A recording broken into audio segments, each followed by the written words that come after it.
What's up, YouTube? It's Sunday. We just had a nice meal. Thanks for watching. And anybody who's out there who's working on a Honda or wants to work on a Honda or is interested in knowing on why their Honda rattles on start.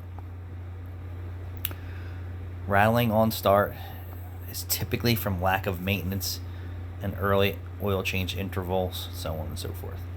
If your engine rattles on cold start, there's a lot of steps that need to be taken. One, my opinion would be, is pull the micro screens for the oil supply, pull the VTEC solenoid out if it has one, pull the VVT out if it has it, the solenoid, pull the time and chain tensioner out, inspect that, replace it, replace the oil screen behind that. There's just so much to it. So much to it. So there's videos out here of the guys that I agree that are on the level and says, dude, if I'm doing it right and I'm replacing everything. And then you have these guys out there who are just replacing tensioner and getting away with it, just replacing the VCT actuator, which is fine too. I mean, however these guys are getting around it. But I see these videos of these guys doing these jobs, and I don't know if it's truthful or not. I mean, Chris Fix did it. There's a couple other guys that are just doing stuff out of their house. And they're not talking about what's led up to this. I even watched one guy get one towed in from another shop who did everything, and they put the VCT actuator on wrong and pressed the pin all the way into the cam. And then he was so far into the job, he put his new cylinder head on, put the old cams back on because he never pulled the pulleys off. And then he had it still didn't run. So after he pulls the cam gears off the cams, he sees that the intake cam wasn't put on properly, and when they tightened up the VCT actuator, they pressed the dowel pin inside the cam, and then he was like, oh, Jesus Christ, what a friggin' headache. And that's why sometimes I don't get involved in jobs that other people worked on. And you have to understand, it's a lot of frustration. Like he said, this dude said, I don't know what's tight, what's not tight, what's installed wrong, which is right. But the point is, I've seen these other guys take the VCT actuators apart, and they're missing pieces of the VCT actuator, and didn't even realize it. So when you take it apart, if it's off the car, there's these wipers that go inside that could slide out. So you want to keep it all together. And then there's a spring, and then there's another, I want to call it a rubber bumper for the spring, so that when the spring actuates inside, that it's not rattling around metal to metal. So I watched this one guy take it apart and do a video, and he was completely missing the plastic piece for the spring and plunger. So I was like, holy crap, this dude's giving out content and bad information. And then I watched another guy who was very well diverse in taking them apart and inspecting them and cleaning them. And he was taking used ones from the junkyard and whatever, and just cleaning them up, and never mentioned to pay attention to the spring rate on the piston and the plastic stopper. So you have to be careful with some of the information that you're consuming out there. So in my opinion is you want to consume a bunch of information. So you want to look at, top level guys who are doing it, specifically Honda techs who are doing it all day long. I don't think Honda techs are going inside a VCT actuator without doing the whole 9 yards. Cam, tensioner, actuator, gears, guides, tensioner screen, pulling out, the micro screens that are feeding the oil.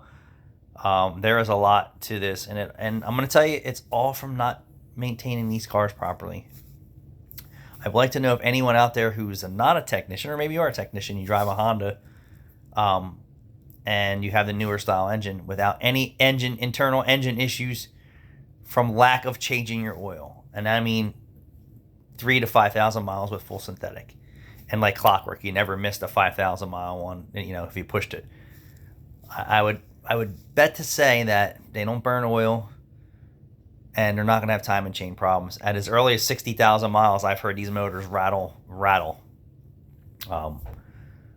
But I'm curious to know, is there anybody out there who's super anal and who cares about OCI, oil change intervals, and doing them sooner, and doesn't have time and chain problems? I watched a Toyota technician who had a high mileage Toyota, like 180,000, changed his oil, I think he said every 5,000 miles on the high and every 3,000 on the low. And his brother-in-law bought the same exact car, new, the same time. And he didn't drive it nowhere near as many miles. I think he had 80,000 miles on it, burning oil and smoking because he was just pressing the oil change intervals way past where it needed to be. So complete spectrum here. Early oil change intervals, less internal mechanical problems, no burning oil, no sticky gummy rings, blah, blah, blah, blah, blah. And then push your 5 and 10,000, 20,000 mile oil changes, your engines are crap. They're sludged and ruined. But the point to this was about these Hondas and the VCT actuators and the cold start rattles, cold start engine rattles. And it all stems from not changing the oil right. But then these guys are out here producing content, and I saw it with my own eyes that the guys are disassembling these VCTs and telling you tricks and tips, and then they're missing some important pieces. Like the one guy I said was missing the rubber bumper for the spring and the piston. He didn't even know it, but he did a video.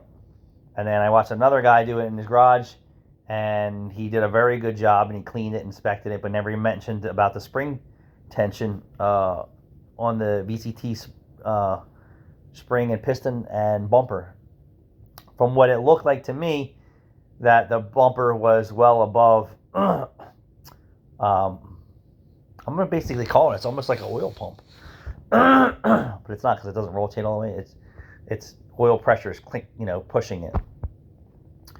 But it has like a rotor inside, and I'm not going to get too technical. And then when there's no oil pressure on it, it somehow falls back into position, and then it locks, which is pretty cool. And then when you start the engine up, the oil pressure pushes the pin out, and then when you accelerate, it advances the timing on the intake cam.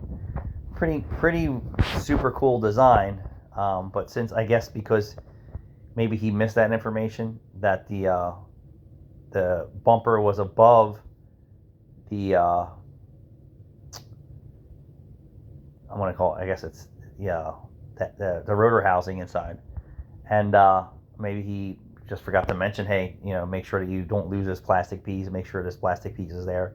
Make sure your spring is there. Make sure the piston moves in and out. That's it. Just wanted to say, like, whew. I seen it, and I heard it, and I watched it on YouTube. Thanks for watching.